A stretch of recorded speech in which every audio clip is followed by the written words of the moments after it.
Hello and welcome to episode 3 of District 4's interview series, Profiles in OSINT, where we sit down with professionals in the industry to learn about how they got to where they are today. Today, I'm joined by Chris Salgado, the founder of All Points Investigations, and he's made the trek all the way up from Florida just to be with us. Chris, thanks for joining us. Yeah, thanks for having me. I appreciate it. Yeah, no problem. So we'd love to hear a little bit more about your background and how you came to the current role you're at All Points. You've done a whole lot of things, but we'd love to hear from your viewpoint how that went.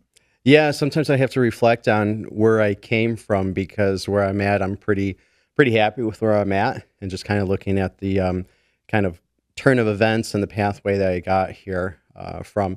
So yeah, as you mentioned, I'm the founder of All Points Investigations. We're a physical and cyber investigations firm that serves corporations, individuals across the globe, and we engage in a lot of pretty intense cyber investigations. We also deploy physical investigators across the globe for various reasons, all under the threat management umbrella. A lot of it has to do with IP, intellectual property. So we're talking counterfeit, we're talking trademark infringement, copyright, interception, stuff like that, supply chain.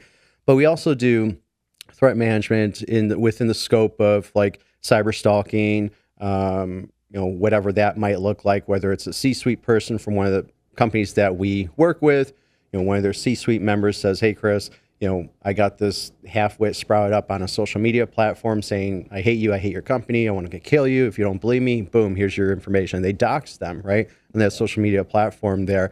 So then we'll go ahead and engage, try to lift up, pull back the curtain on who that offender is, because it's usually like John Doe on, whatever platform you want to pick. And then we'll pivot after that, and then we'll try to satisfy the client to kind of take a temperature on how exposed they are online, and then help them kind of squash those pathways and take stuff down, make them just a little bit less visible than they were when they started and they adopted or inherited this stalker. So we do a lot of stuff like that. So I'm in Florida, my company, which is only a few years old. I was in California, and over there I was asked to help build and kind of look over the investigations division at Facebook. And I was born and raised in Chicago. I was a private investigator for about 15 years, really doing like surveillance insurance work and SIU, scene investigation, stuff like that. And then I got a phone call from one of Facebook's contractors, and they offered me this opportunity. They said, "Would you like to go to Facebook to help build up the establishment in the investigations realm?" And after my jaw hit the floor, I'm like, "Yeah, I'll go." Plus, it was around December, so I'm like, "Oh wait, I can skirt another Chicago winter. Yeah, I'm there." So it was super sweet, and I'm forever grateful to the folks that brought me onto Facebook, because I did a lot of stuff that I wouldn't have imagined doing as an insurance PI in Chicago. Really cool stuff that I was doing before, but just so much more involved, so much more intense with me kind of pivoting into the more cyber realm. It was great. It was really good. And I opened up my own company after I left Facebook, and here we are now. Yeah, definitely no more Chicago winters down in Florida. No, but Chicago's super. I love Chicago. It's a great city. It's super sweet to come and visit during the nice season, and then retire to your quarters afterwards before the snow settles in. One of the most fun places to be in the summer. Yeah, yeah, right. Awesome. And so I believe you went to college in the Illinois area as well, right? You were really just a full Illinois growing up. Yeah, I mean, I was here for over 3 decades here in Chicago, and went to school in Chicago. All of my schooling in Chicago, I think, was in my past, all of my schooling was in Illinois. Did some other stuff on the side as far as, certificates and stuff like that. But most of it was all in Illinois. Again, 30 plus years in Chicago, and only left Illinois to engage in the Facebook opportunity. Had that not come, who knows? I mean, I might be still doing insurance surveillance and stuff like that to this day. I don't know. I don't know if I really could handle that. For now, I've been an investigator for over 22 years. I don't know if I could have handled that, because you're in Chicago, you're either freezing your butt off or you're heating it off, sweating it off, with doing those kinds of surveillances and tailing people. It was fun. Did a lot of really cool stuff. But I think everything kind of has a cap on it. And transitioning from the physical world surveillance into the cyber world. It's been a really great transition. I mean, when I went to Facebook, I thought I thought I knew cyber investigations before I went to Facebook, because you do your social media. Is this person going to be home because they're saying they got a neck injury? I want to anticipate going to cover their 4th of July weekend, see if they're out spiking volleyballs on North Beach, something like that. But are they going to be home? So you check Facebook and stuff like that to see if you can assimilate the intelligence to dictate they're going to be home or not, right? So I did cyber investigations, social media investigations before Facebook, and then when I realized when I got to Facebook, I didn't know cyber investigations. Facebook showed me, all right, Chris, sit down. We're going to show you something. Yeah, so much more. And they allowed me really to spread my wings, and it was really great. I helped build the one of the 24/7 systems there, the IC Investigation Center, and that was from the ground up, and it was absolutely fantastic just being a part of that. And now, I'm not a prodigy. I was a member of a fine team of individuals, but the part that I played and the allowances that they gave me, I'm really grateful for. It was a fantastic adventure. And I think a lot of doors have opened up to me now with my company, and speaking at so many different engagements across the globe and training a lot of people may have had something to do with that. And that's why I say I'm very grateful to the folks at Facebook. Well, you've definitely been in the industry for a while, but what's something that you wish you knew when you were maybe a little bit more fresh to the industry, or some advice that you give younger folks that are trying to enter into the industry? I think my resounding response to that is, I wish I would have known that I didn't know. Because it's not a certain topic like, oh, I wish I knew how to, I don't know, navigate Facebook better, or LinkedIn, or 401.com, or whatever it may be. It's a more general and kind of intangible idea of like, okay, Chris, you don't know it all. Let's absorb more. And I'm not really one to walk around with my chest out and say I know it all. I don't, because I think anybody that does that really sells themselves short for growing better tomorrow than they are today. So I'm always looking to gain more education through experience, through books, videos, whatever it may be. But I think if I could rewind and correct myself, I would say, okay, Chris, super cool stuff. You've done this, that, but let's learn some more, right? Because then you become more of a sponge. You're more absorbent of just ideas. Because I tell people a lot that I've been an investigator for a long time, and over 20 years, and I don't care if somebody's 6 months into the field. They can teach me something. Mm-hmm. They can teach anybody anything. You can learn something from everybody. And it could be efficiency. It could be, hey, did you know you could do this? There's a new website. I mean, there's new websites popping up all the time. And then there's websites that you rely upon that are sunrise, or they're go the way of the dodo bird and stuff. So what do you do with that? You can't freak out. You still got a task at hand. You got to pivot and get the information elsewhere. So it's, you can learn something from somebody, and you can keep learning, but just realize that there's nobody on this earth that knows everything. And that's okay, because we network, right? You and I are talking right now. We network, and then we learn from one another. And I think that makes us all better as a kind of organic team inside the industry. And that's what we're trying to do. We're trying to attack a very large and brutal set of bad actors through your efforts, through my efforts, through their efforts, right? And we try to come together to make that a more comprehensive package of attack or defense. Could even say they're open source efforts. Right. Yeah, exactly. And you can see, based off of the different use cases and offerings that All Points has, that the entire field is very, very complex. What's something about open source intelligence or investigations that really excites you about the industry? I think what really excites me is the fact that you can do so much with open source intelligence. Like before, again, I got schooled by my past employers and what I've done. I didn't really envision that we were as exposed as we are. I mean, I kind of knew it. I read articles on that, and I did a very little bit in Chicago, but I didn't know to the degree that we're all that we're all exposed, and some of it can be pretty rough. Some of it can be pretty concerning. It's a rough pill to swallow. For instance, we had a case where we had to kind of identify, how exposed an individual was, right? We were tasked with making sure that this person is safe online, as safe as they can be. And the first thing that we want to do is we want to identify their scope of visibility. How visible are they online for potential attackers? And we engaged in that task, and we found out the person's full name, address, phone numbers, all that stuff that you kind of really inherit the moment you just attempt Google. But even more than that, we found out the names of our client had 2 young kids in grammar school.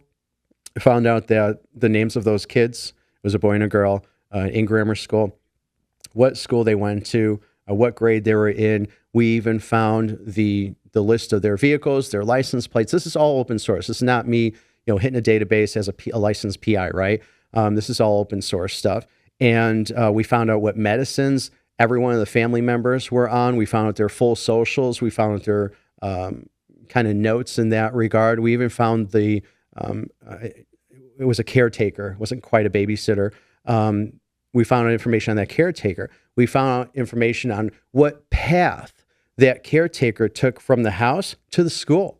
We found and traced that path. It was a confirmed just pattern of movements, and we're habitually patternized individuals, right? So that's a dangerous thing. That's dangerous information to have out there. What medicines you're on, you can infer what their medical history is, right? I mean, all this stuff was out in the open source world. So stuff like that just really makes you, especially when I address the kids part, when you have your little kids really exposed as to what school they go to, what grades they're in. I knew I was missing something. And the young boy was on a soccer team, found out, that from the open source world, found out what number jersey he wears. Then we go and find out his schedule of events, his schedule of team events. I mean, that's scary. If they've got a pedophile after them or some kind of stalker, it's open doors for them. And that's what I mean when I say like the level of visibility into somebody or some entity, a corporation or not-for-profit, whatever it may be, is really far out there. And when you delve into that, it's pretty damn scary. And you have to do your best to try to circle the covered wagons and mitigate that as much as possible. I mean, if you have, 70 different pathways that lead to you, and that's not an exaggeration, you mitigate it, take stuff down and make you less visible. And thankfully, criminals are lazy. A lot of them are. So they'll move on to the next person because you're not that visible. You're not on that radar, right? But yeah, it's pretty inspiring and very concerning to see how exposed all of us are. Yeah, and I think a lot of people aren't even aware of it. I mean, what's the general reaction from clients when you come back with these exposure assessments? Oh, it's Macaulay Culkin slapping his cheeks and going, oh, yeah. They're pretty flabbergasted by that. And we all know we're exposed, right? But to that intricacy, right? And not all of them are that open, as that one case I put, but some of them are open just shy of that, or some of them are open that much, but on a different level, right? Under a different topic. You just have to be very careful. And these days, I say these days, it's been going on for many, many years, but with our current lifestyle, with everything being literally at the click of a button on your phone or the push of a button, right? It's, you've got that security versus convenience that you have to balance every single day. Every single day you wake up, you must balance what's acceptable to you as far as maintaining your security and then giving into convenience, right? Giving up a little bit of security. For instance, those indoor cameras, right? Yeah, there's lots of different brands out there. I'm floored when I see, to this day, I'm floored when I see that people have live indoor cameras in their homes. And we see them on YouTube. I mean, we all watch, different things on YouTube. There's a fail army, lots of fails. Yeah. I love watching that stuff. I feel bad for all the people, but it's entertaining. But like, how many times do you see a clip of an indoor camera? There's kids there. I mean, like, all of your information is exposed. Now, I understand that most of that's uploaded to, to the platform, but it can be hacked. Anything can be hacked. There's nothing that's untouchable. It's just a matter of time. We've got quantum computers now, right? Can break away at passwords that took, 10 plus years in seconds. I mean, you have to anticipate that level of intensity with the tools that the bad actors use and prepare for it. It's not about being paranoid, okay? It's not about preaching paranoia out there for anybody. It's just about making sure that everybody is aware as to what level of exposure you're at and what you inherit with such exposure. So you've spoken a lot in the past at different seminars and conferences about topics within the open source intelligence world and investigations. What are some of the experiences you've had doing that really stick out to you? And did you ever expect yourself to be somebody who'd be up there in front of everyone? No. I mean, like I said, most of my 22 years as a private investigator, I've never been law enforcement. It's always been on the private side. But excuse me, most of my time inside the 22 years of being a PI, most of that was insurance, surveillance, stuff like that. I didn't anticipate, shooting into the future and being like, oh, there's me, Yeah, so I spoke at CrimeCon in 2022, I think it was, and on romance scams. And it was in Las Vegas. I'm mentioning this because it was an enormous place, much bigger than I anticipated. And it was a lot of people there, tens and tens of thousands of people. I don't know what the number is, but it was in Las Vegas at a very famous hotel.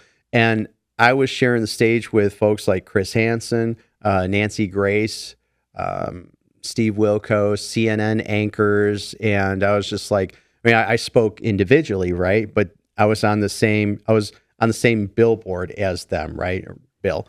And I got out there on stage and I look across and it's this enormous ballroom, these intense chandeliers. And I'm like, they're listening to me. I always just see myself as Chris. I look in the mirror and I see, what you guys are seeing right now. And I'm just like, okay, yeah. But I don't see myself as this this speaker that's, literally paid to go be flown across the globe to speak with presidents and CEOs and board of directors of Fortune-based companies. It's fantastic that I have this opportunity.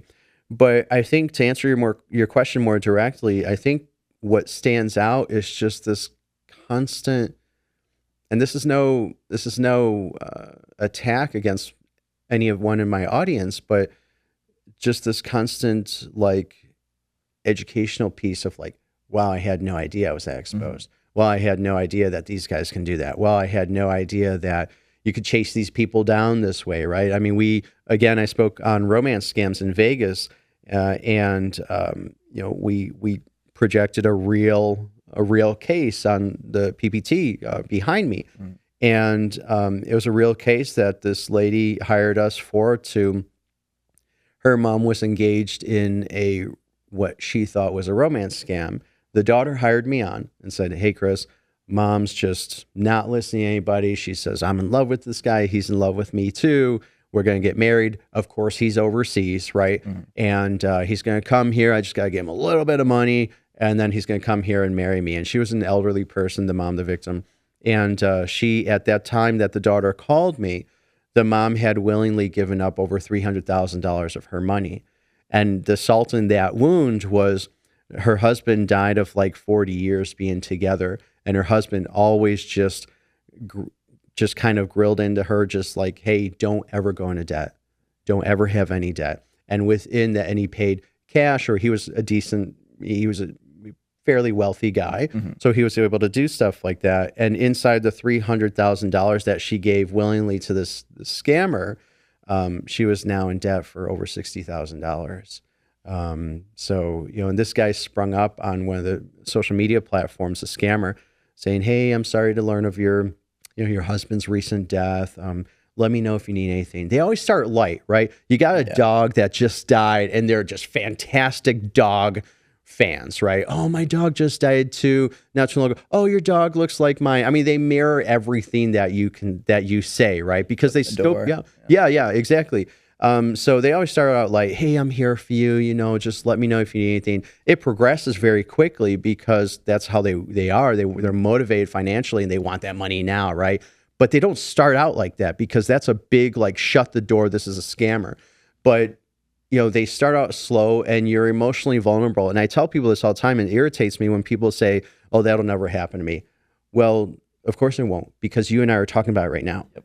If you're embedded in the situation, you could be fooled. I mean, the individual, let me be careful. There's individuals, there's experts out there, right? That have been fooled. There's lawyers, there's doctors, there's cyber experts out there that have been duped by social engineering campaigns. And this is included in a social engineering campaign, a romance scam.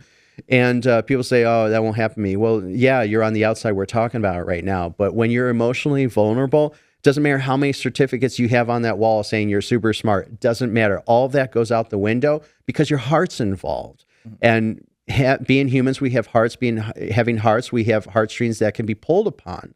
And that's where they excel, because they engage in those social engineering campaigns. Blinders up. Yes, that is incredibly dangerous, and so much more dangerous than a hack, because we're all susceptible to that. It doesn't matter if we're the CEO of some major cybersecurity conglomerate. We're all, at the end of the day, humans, and we feel for people, some of us more than others. And, that's what they capitalize on. And, reining this in here, that Las Vegas engagement conference that I spoke on romance scams, we unveiled, we engaged in this case, unveiled over 60 different profiles that this guy, the same person in the photo, different photos, was calling himself. He was Mark, he was Steve, he was Frank, and he was an olive skin toned individual. So he passed himself as Caucasian, Hispanic, Middle Eastern. So it was like a treasure trove of opportunity for these bad actors by utilizing this guy. It was a real person in the photos. Mm-hmm. So anyway, we went back to the mom with the daughter and said, hey, this is a scammer. It came from a third party. We're hugely unbiased to the situation. We're just following the facts. And we told her. She was very upset, the mother. She was very upset. And from what we understood, she shut down all communication with him for about 2 weeks. And then, yeah, you know where this is going. And then she contacted him and said, hey, I'm really mad at you. This is what we did. We found out, you're not this person. And what do you have to say for yourself? And these scammers, I hate saying it, but I have to say it every time. We will always be one step behind the bad actors, always, because we have to play by rules. We have to play by budgets. They play by no rules. Their budgets are enormous. We are reactive to it as much as we want to be proactive. So what he said to her when she said, I found out who you are, what do you have to say for yourself? He said, oh, that's my twin brother. That's a good one. I mean, I've not heard that one yet. That's a good one. Yeah, it's like I said, there's always something. They're always on the ball. They've got a script for it, right? They're really good, and I hate saying this, but they're really good at networking. And we've unveiled really large repositories of literal scripts that these folks literally copy and paste, and they're in the open source world. And we've come across, I don't know, hundreds, if not thousands, on particular platforms and databases, websites, where it's like it says something to the literal tune of like, how to have a 30-year-old male from the U.S. send you $5,000 in a week. How to do this, how to do that. And you just open it up, you copy and paste it, put it right in. Script, yeah. Yeah, I mean, script. They're really good at educating themselves. They're really good at networking. And it's a well-oiled system that we're battling. It's not this rogue individual that's in the basement eating Cheetos and has a screen in front of them. I mean, some of those guys exist still, but it's an institution now that we're battling. Yeah, and that's why it's really, really critical for us in the industry to come together at sessions like these, to come together with tools like yours and really kind of pick each other up, fill in each other's weaknesses, to go battle this conglomerate, this illicit conglomerate, this massive machine with all these different cogs that are part of the same system. So you talked a bit about data sources. Based on some of the data sources that you use, to what extent do you have to worry about the credibility or reliability of certain data sources, and how do you deal with that as you're going through an investigation? Well, as a professional investigator, I have to make sure that everything I rely upon is valid, right? There's fake news out there, there's red herrings out there, there's misinformation, there's disinformation, whatever label you want to put on it, whatever information that you go upon in your investigation, you have to make sure it's valid. I mean, we literally chased down really, really good hackers, and they're really good at keeping a one-arm's distance from their online handle to their real world identity. So anytime that we rely upon data, we have to make sure that it's valid, because that is, an investigation is organic. It doesn't matter how many romance scams you've done. It doesn't matter how many insurance claims you've investigated, right? It doesn't matter, because yes, you've got a system, but every investigation is organic, because you don't know where you're quite going to go until you unveil the step that you just came from. Different every time. Yeah. Correct. Yes. I mean, for instance, if you're looking for, your kind of garden type variety investigation for, I don't know, let's say romance scams is, okay, I check this, I check that, and I check that. It's great to have a process. Use that system because it installs efficiency. But remember that you can be given a red herring. You could be given some kind of monkey wrench into the system. You're like, well, that's never come up in the dozens of romance scams that I've engaged upon before. But that doesn't mean that's valid at this point, right? So you treat it as valid and you try to invalidate that, or maybe the reverse. But you inherit that information nonetheless, and you just try to pull back the curtain and see, okay, is this data reliable? And if it is, then you go to the next step and you just unfold the investigation in that manner. So at every pass, if you're doing a good job, you want to make sure every bit of information that you're getting is valid. Mm-hmm. Awesome. And just in general, so people know, especially for those who aren't as familiar with the open source intelligence industry, what are some of the data sources, or the types of data sources that you find most useful? I mean, there's a lot of them out there, right? And some are free, some are not free, some come with hefty price tags, some don't. And the variety of data sources out there is pretty expansive. I mean, you've got your free solutions where it gives you, I don't know, it gives you their name, it gives you the phone numbers, it gives you email addresses and stuff like that. And that's great. There's a lot of them out there. I tell people use them all the time. We all want to save money, use them, but validate that information first as you get it, right? And then from there, I don't really, there's not a whole lot of times where you can just encapsulate your investigation with just that. You always want more, right? And in my opinion, there's always more with different sources. If you inherit some kind of hodgepodge system of utilizing multiple data sources, you're going to be better off, more comprehensive in your investigation, and the report's going to be comprehensive. You'll have a better sense of what's going on when you deliver your report to the client, whoever the client may be. I mean, there's SOCMAT on there that specifically focuses on this portion of intelligence, right? There's other portions of intelligence that you can fixate on. So I think a lot of people, I think everybody really should benefit from a strategy that they adopt where they bring in a lot of different data sources. So for instance, one of those valuable data sets that I heavily rely upon is breach data, right? And there's lots of different platforms, there's lots of different databases that outsource that information or deliver that information either as freebie sessions or a subscription-based model. For instance, Darkside, right? You guys offer this really robust set of breach data. I mean, you guys say that you have a lot of different millions, if not billions, of data points, right? Within the breach data world. And it's funny because I get these emails from you guys saying, okay, now we've gotten this, we've adopted this breach, that breach, this breach. And, I try to stay up on a lot of the breaches. And you guys just come up with these emails that are like, hey, Chris, did you know that there's, I don't know, DMV-like records in Iran that we got? I was like, no, I had no idea. Thank you for letting me know. I mean, it's just, you guys just come up with these really, it's a continuation of this comprehensive amount of breach data that you guys give. And like I said, there's other providers out there, and some of them are free and some of them are not. But in my experience, it's great to have just one repository, one go-to platform, and break open all of that information. For instance, you've got open source intelligence platforms that offer this for free, and it's great. Like, use them. We all want to save money. Go for it. But they'll give you a little bit of information. Maybe it'll say something like, this email was hacked, and here's all the platforms that it was involved in, or the hacks that it was involved in.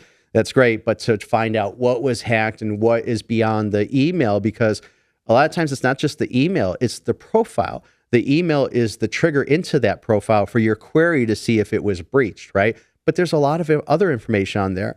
And then you can go ahead, if you've gotten that kind of open door to that breach data, you can just say, okay, this email has been breached. Oh, your phone number's been breached. Oh, your Chase bank account's been breached. Your mom, your dad, your sister, your brother, whatever it is. For example, that other case I spoke of where we had to expose how visible somebody was online, you wouldn't get that comprehensive picture of that exposure if you just relied on, hey, is this email involved in a hack? That's great stuff. And it gives you those platforms, and it lets you know immediately that this email is a part of those different databases, of those different platforms. So it's good intel to have, but you got to delve into it further, right? And some companies, they offer a little bit more information, but they don't have a lot of kind of really clean, usable data, some of these companies. And, when I'm involved in an investigation, I can understand technical stuff, but when I'm involved in an investigation, I want to be as efficient as possible. I don't want to have to learn stuff and how to sift out this information. I mean, you can see those raw data bits on, the dark web or whatever it is, but kind of good luck if that's not your world, right? Trying to really understand that and pluck out what you're looking for, and kind of good luck to you further if you think you're going to find the website on the dark web, right, with that specific information. But if you can go to a repository that not only exposes the information, shows it to you, but puts in a very palatable form where you can really pull back the curtain and see what else is attributed to that. Because guess what? I queried an email.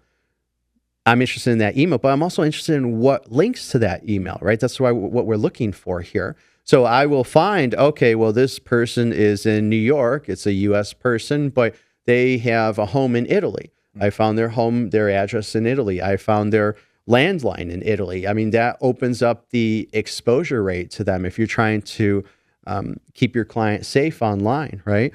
So you need to know that information. So it's a wide variety of open source freebies to subscription models where they offer a variety of data, kind of really user-friendly navigation within that data as well. And like I said, I just try to be as efficient as possible because time is money, right, on an investigation. And it's great that you know stuff, but as I said before, you could learn how to be more efficient. And with the tools that are clean and sanitized, for you to just query and say, okay, I understand what that is. Let me go ahead and pull this down. I mean, it's going to be a lot more time. It's going to be a lot more efficient with your time to get from point A to point B.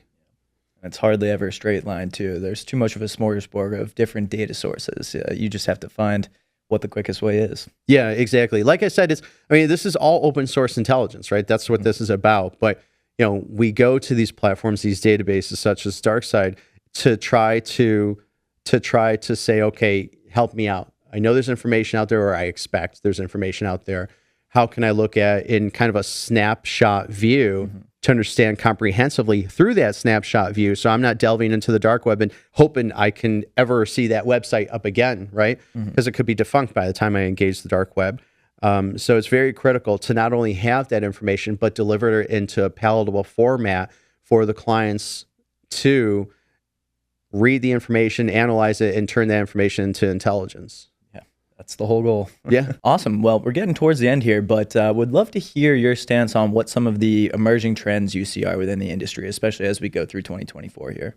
I mean, a big one is AI, right? Everyone's screaming AI, and they have been for, really loud for a couple of years. But the fact of the matter is we've been using AI for a long time. I get investigators, I speak at private eye associations across the nation, across the globe, and they say to me, okay, AI, right? How can I incorporate AI? Or do we incorporate AI? Or is AI going to come and kill us with Skynet? but we've been using it for a long time. It's just gotten this global media shout out, AI, AI, AI, right? So everything's like, whoa, did you hear about AI? Yeah, and you have, because you've been using it for the last several years, right? You just didn't know it to be that. So I'm more of a, let me stand on the sidelines and see where this is going, because I've seen Terminator and I know what Skynet is. But again, as I said, this person used it hypothetically, you know, I use it, right? We all use AI. And it's got its benefits, but you've got to be concerned with not only one, utilizing AI, but utilizing the right AI, because to this moment, there's malware AI out there, right?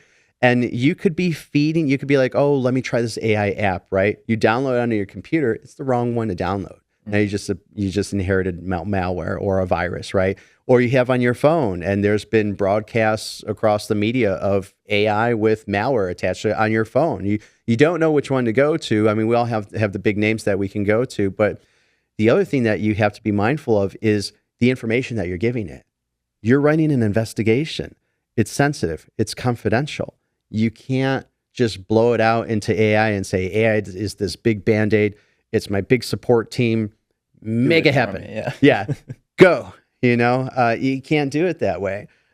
So is there a benefit to AI? I think there is, but it has to be well engaged, because there's a lot of threats that surround it. And you just got to be careful with how you engage it. And then also you got to know like what you want. Like when you're an investigator and you're doing something, you're at the helm of the computer or the keyboard, and you're just like, okay, this is what we're going to do, right? You know kind of what to do because you've been doing it for a while, right? But when you unleash out into the AI world, it takes you here. Oh, did you think about this? Oh, we found this. Okay, then you kind of lose focus of where you started with your investigative kind of process, right? And as we know, you can find yourself in the rabbit hole very quickly on the internet, right? So then you can position yourself 30 tabs deep onto your investigation, all led by AI, which can be good, but it can off-track you from where you would have gone. You turn over your shoulder, you're 8 hours into the investigation or whatever, like you're like, oh shoot, the client paid for 10 hours or whatever it may be. Then you don't have that substantive, like comprehensive investigation run by an expert investigator, right? So you just got to be careful with it. You can't just like throw it to the dogs and be like, okay, here you go do what you need to do, because you can lose yourself. You can lose yourself in the investigation. Then there is no investigation. What's the difference between you plugging that into AI and the client going to that same AI platform, plugging that same information in there? You need to guide it. You can't be guided by it. 100%. Yeah, there's tools out there. Use them. I tell people use whatever you need to use, but be cognizant on that. You know, validate these tools. Know who owns the tool, right? Is it some company in Russia? Is it some company in some other country that's not too friendly with the United States? You're giving it that information. You got to be careful. And if you don't give it enough information to be valuable to you, is it therefore valuable? Or are you just wasting your time? There's give and take with that, but it's got to be well managed. Awesome. Well, that just about wraps up the time we have here. Thanks so much for joining us, Chris. It was a real pleasure. And thanks to everyone else.